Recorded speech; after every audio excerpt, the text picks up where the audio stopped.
নমস্কার বন্ধুরা, সাথী কিচেনের আবারও এক নতুন রেসিপিতে আপনাদের সকলকে স্বাগত জানাই। আজকে রেসিপিতে বানিয়ে দেখাবো ফেলে দেওয়া জিনিস দিয়ে দারুণ একটা লোভনীয় জিনিস কী করে তৈরি করবেন তার একটা সহজ রেসিপি। তরমুজ খেয়ে আমরা সাধারণত খোসাটাকে কিন্তু ফেলে দিই। তরমুজের যে সাদা অংশটা না ফেলে এইভাবে যদি ক্যান্ডি বানিয়ে নেওয়া যায় তাহলে 6 মাস পর্যন্ত সংরক্ষণ করে খেতে পারবেন। ভীষণ টেস্টি হয়, খেতে দেখবেন দুর্দান্ত লাগবে। একেবারে ইউনিক একটি রেসিপি শেয়ার করছি, তাই ভিডিওটি কোথাও স্কিপ না করে শেষ পর্যন্ত দেখে নেওয়ার অনুরোধ থাকলো। প্রথমেই দেখুন এখানে নিয়ে নিয়েছি তরমুজের খোসা।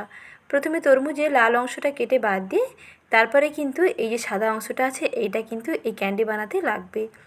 এই যে পুরো অংশটা থাকবে এটা এরকম পুরো থাকবে, আর পেছনের যে গ্রিন পোর্শনটা অর্থাৎ এই যে ছালটা থাকবে এটাকে কিন্তু বেশ পুরো করে কেটে বাদ দিয়ে দেবেন।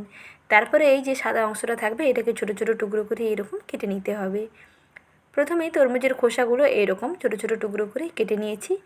একেবারে ছোটো ছোটো ডুমো ডুমো চাইলেও কাটতে পারেন, আর এইভাবে একটু লম্বা করে চাইলেও কাটতে পারেন। নিজের পছন্দ মতো শেপ দিয়ে কেটে নেবেন। আর এই তরমুজের এই অংশগুলো দিয়ে দারুণ একটা সবজি রেসিপিও রান্না করা যায়, সেটাও কিন্তু খেতে দুর্দান্ত লাগে। এখন কেটে নেওয়া এই তরমুজের টুকরোগুলোকে এখন একটু সেদ্ধ করে নেব। সামান্য 1 চিমটে লবণ জলের মধ্যে এগুলোকে সেদ্ধ করে নিতে হবে। তারপরে এর যে এক্সট্রা জলটা কিন্তু ফেলে দিতে হবে। এখানে সময় লাগবে মোটামুটি 3 মিনিট। 3 মিনিটের মধ্যেই দেখবেন তরমুজের খোসাটা বেশ ভালোভাবে সেদ্ধ হয়ে যাবে। এর থেকে বেশি কিন্তু সেদ্ধ করবেন না, তাহলে কিন্তু বেশি নরম হয়ে যাবে, তাতে কিন্তু ভালো লাগবে না। তাই এখানে 2 থেকে 3 মিনিট মতন সময় নিয়ে সেদ্ধ করে নিতে হবে। আর সামান্য দেখুন 1 চিমটে লবণ দিয়ে দিলাম। কোনো মিষ্টি জাতীয় জিনিসে একটু লবণ দিয়ে দিলে তার টেস্টটা দেখবেন আরও বেটার লাগবে। তো এখানে একটু লবণ দিয়ে দিলাম। তারপরে এগুলোকে জল থেকে ছেঁকে একটা থালার মধ্যে নামিয়ে একটুখানি সময়ের জন্য একটু ঠান্ডা করে নিচ্ছি। এগুলো ঠান্ডা হয়ে গেলে তারপরে একটা টুথপিকের সাহায্যে এগুলোকে একটু অসংখ্য ছিদ্র করে দিতে হবে, যাতে এর মধ্যে চিনির শিরাটা বেশ ভালোভাবে ঢুকে যায়। তার জন্য এরকম একটু ছিদ্র করে দেবেন। এই রকম অসংখ্য ছিদ্র করে দেওয়ার কারণে এই ক্যান্ডিগুলো খেতে আরও বেশি দুর্দান্ত লাগবে।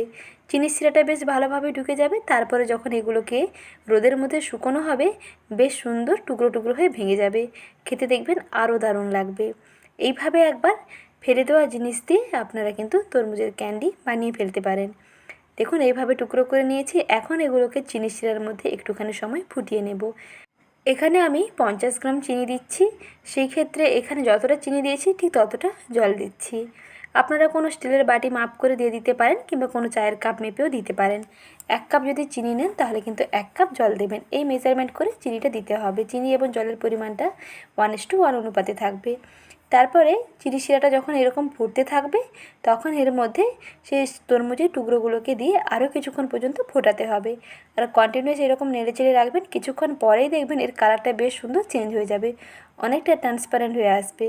তারপরে চিনি শিরাটাও বেশ চিটচিটে হয়ে আসবে। কিছুক্ষণ পরে দেখবেন এরকম যখন চিনি শিরাটা বেশ শুকনো শুকনো হয়ে চিটচিটে হয়ে যাবে তখন চুলার আঁচটা বন্ধ করে নিয়ে এগুলোকে একটা প্লেটের মধ্যে নামিয়ে এগুলোকে রোদে শুকোতে দিতে হবে। আর যেই থালার মধ্যে এটাকে শুকোতে দেবেন সেই থালার মধ্যে আগে থেকে একটু অল্প তেল ব্রাশ করে নেবেন, তাহলে থালার মধ্যে আর আটকে যাবে না। থালার মধ্যে অল্প একটু তেল ব্রাশ করে নিয়েছিলাম। তারপরে সেই থালার মধ্যে টুকরোগুলোকে দিয়ে চড়া রোদের মধ্যে সারাদিন পর্যন্ত শুকিয়ে নিলাম। 1 দিনের মধ্যেই তৈরি হয়ে যাবে ক্যান্ডি। প্রথমে একটা সাইডকে একটু শুকিয়ে নেবেন, তারপর একটা সাইড যখন একটু ড্রাই হয়ে যাবে তখন আবার অপর সাইডটাকে উল্টে দেবেন। এইভাবে উল্টে পাল্টে সারাদিনের মধ্যে দেখবেন বেশ সুন্দরভাবে শুকনো হয়ে যাবে। আর যখন শুকনো হয়ে যাবে কালারটা দেখুন এত সুন্দরভাবে তৈরি হয়ে যাবে। আর এগুলোকে আরও একটু টেস্টি তৈরি করে নিতে এর মধ্যে অল্প একটু সুগার পাউডার অ্যাড করছি। এতে দেখতেও সুন্দর লাগবে, আরও ভীষণ টেস্টি লাগবে।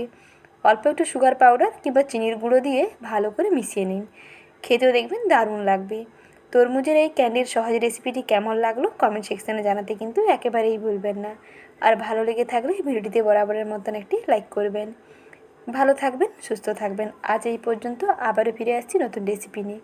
পরবর্তী রেসিপি দেখার আমন্ত্রণ থাকলো।